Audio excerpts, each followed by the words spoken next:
Hello there, welcome back to Nerd.World Films, and continuing my exploration and discussion of the Tremors franchise. This time Tremors 3 Back to Perfection, the third installment in the Tremors franchise, which was quickly followed by the Tremors TV series, which I'm going to cover on my sister channel, Nerd.World Empire, which is linked in the description below. Shameless self-promotion there, as well as a stumble of my words. Also, like, share, subscribe and comment down below on this channel if you like this content. I've also done previous videos on Tremors. I've actually done quite a few videos on Tremors, notably 2 previous Nerd Talks, with more to come depending on when you're watching this video. There is a playlist, again linked possibly up here, who knows, it's somewhere. That said, Tremors 3 Back to Perfection, third installment. This film is a film that suffers from something I generally refer to as second sequel syndrome. It's a stupid name, but it's mine and I made it up. Basically, people always rag on sequels. They always say, oh, sequels are a pile of garbage. They're never as good as the original. Raise your Aliens. In fact, I raised your Tremors 2. There are many movie sequels that are as good, if not better, than the original. We're not talking trilogies like Star Wars, things like that, but actual sequels that are just as good, if not better. However, a lot of the time, in my experience, the first film and the second film are equal. Going back to the Alien franchise is a good example. Aliens, excellent. Alien 3 has some issues. This film has some issues, and we'll explore them a little bit now. Back to Perfection is basically telling that Burt Gummer, who is once again returning as he does in all these films, he's a legend, never stop doing these movies, man. He returns to perfection after several years of being away to find yet another replacement Kevin Bacon character, who is Desert Jack, and he's running sort of a sham desert tour where they get to go out and they see all the local graboids that aren't really there, and he has like a little setup of little micro explosives that blow dust up in the air, so there's a graboid moving about, things like that. Basically, everything's kind of where we left it. The little shop is still there, but now under new management, and she's a right little tenacious little creature. Awesome. And yeah, the story's actually okay. It also has the next evolution, or at least next progression, in the life cycle of the graboids. One of the areas this film tends to let itself down is the excessive use of CGI, which, if you are to believe the behind-the-scenes stories and even some of the interviews with the special effects team, they were paid to do a certain number of hours worth of amount of footage in the movie which was to get rendered. But the film ended up needing twice as much of the amount of CGI work to be done.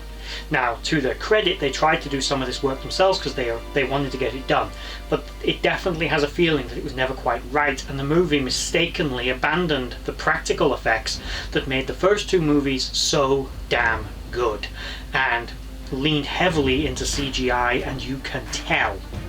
But some of it is still practical, and to be fair, some of it was pushing the boundaries of the time even of practical. So let's get to the basic story overview. Burt Gummer returns, and eventually, inevitably, graboids come as well. You get the first level of Shriekers already starting to emerge, and he goes on a hunting trip. Now, something we learned in the second movie is that the more the Shriekers eat, the more they reproduce. That's kind of a bad thing.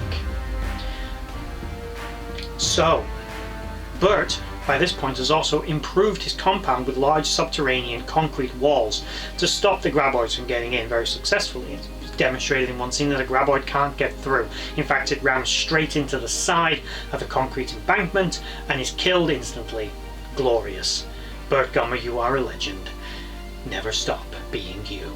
Now, from there, they start killing all the Shriekers, but eventually the people, they're fighting, they're killing, the Shriekers are dying, but MREs, which are basically military rations that Burt, of course, being a survivalist, really likes and enjoys, and he has a bunker filled with them as a survivalist.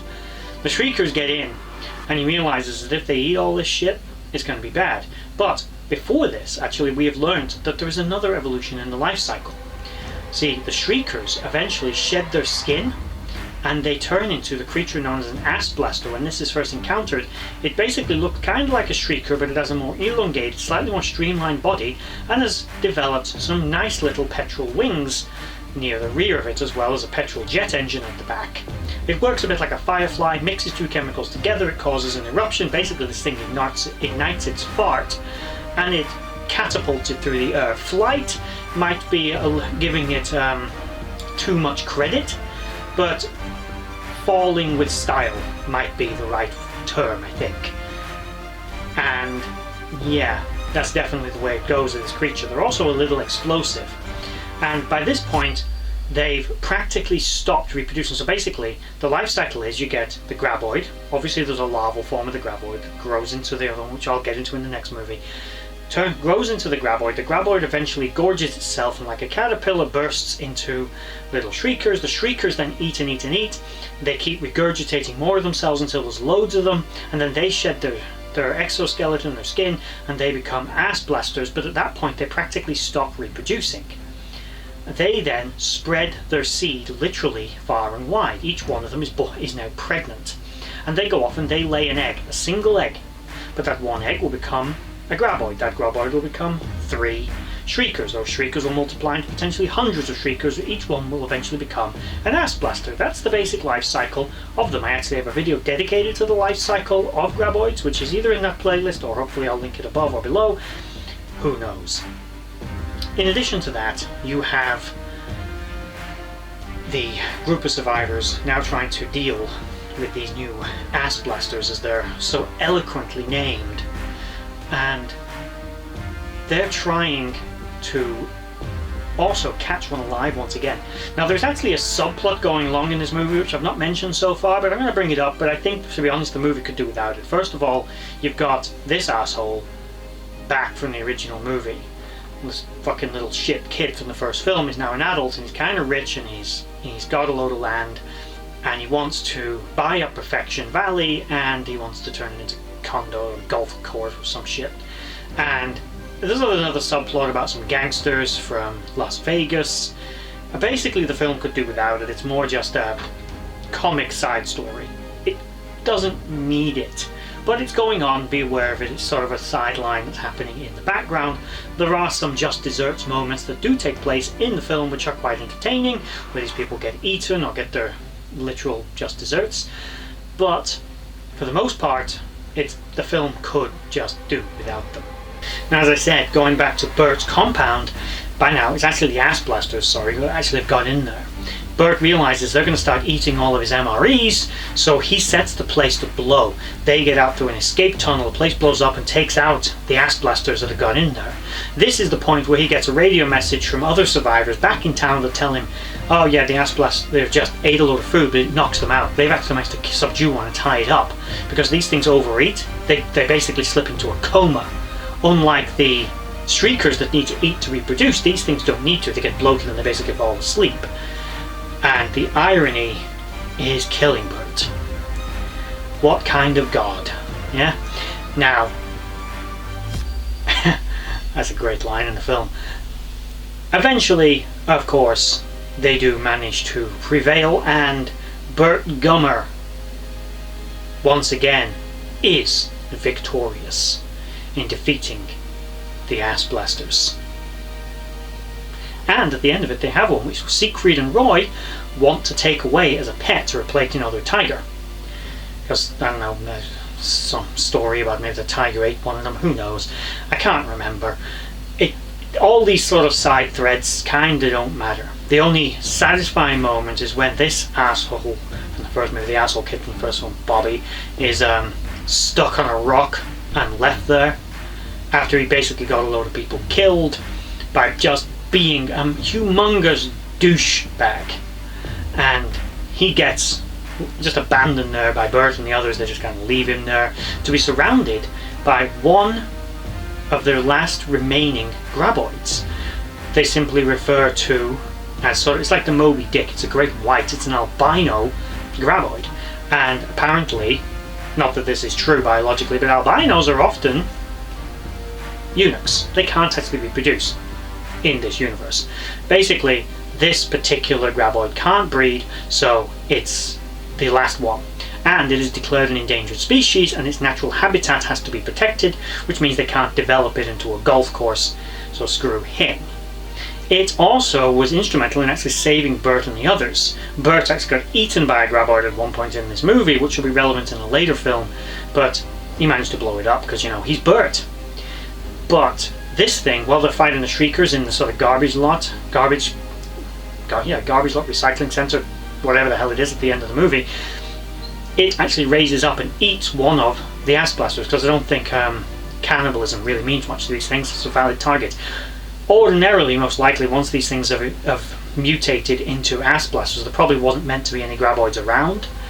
This was a unique situation with a surviving Graboid that just couldn't turn itself into Shriekers, so it just stayed a Graboid. It then is also quite important to the TV series that will follow this. The film has weaknesses. The biggest problem in the movie is its CGI. The CGI is dog shit, and it is truly crap, and it's not the fault of the people that did it. It is purely the fault of the people that made this movie, that expected too much for too little from too few. They did their best, and they did do. I appreciate, and we should all respect the fact that as professionals, they tried to get the job done on a shoestring budget with not enough time. But they did. But bear in mind, these people, this is their livelihood. They did double the amount of time they spent on this, but it wasn't enough. But the studio wasn't paying them. If they carried on working on this to probably bring it up to a standard, they'd be doing it for free. And why should they do that? Aside from a bit of pride in their work to finish off the stuff, they simply couldn't get it done. They did their best. This film's strength is Bert Gummer. Bert Gummer is the legend, the man that Tremors will never forget, who is instrumental in all the movies and spin-off TV series, bar one, which I don't believe he's in, which is the Kevin Bacon-led TV movie we can't even bloody see yet. No one's released it. I think it was made in like 2018, 17? Might be later.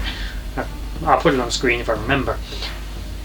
The biggest letdown is the CGI. The acting is fine, the characters are great, and aside from the somewhat annoying sort of scammer douchebag character who's meant to be the new replacement Kevin Bacon, who himself was replaced in the second movie, now he's replaced again in the third movie.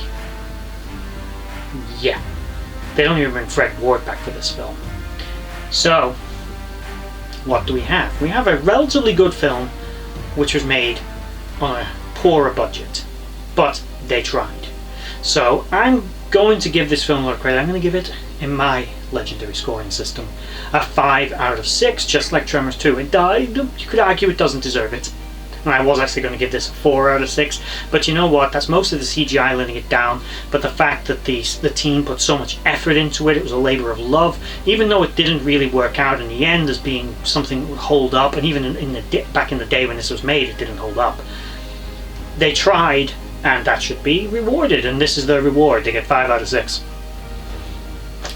But with that said, there'll be another one of these things coming on the 4th Tremors movie, which starred Billy Drago, as well as, of course, again, saw the return of Bert Gummer. Sort of. That film will be next time, and in the meantime, just remember, it'll be alright. Soon be Christmas. I don't know what that means. I just want to take this moment to thank you for watching that video.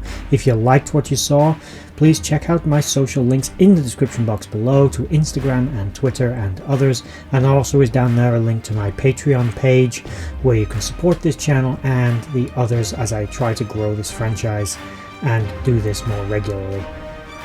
If you made it all the way to the end of this video, thank you for watching, and bye bye.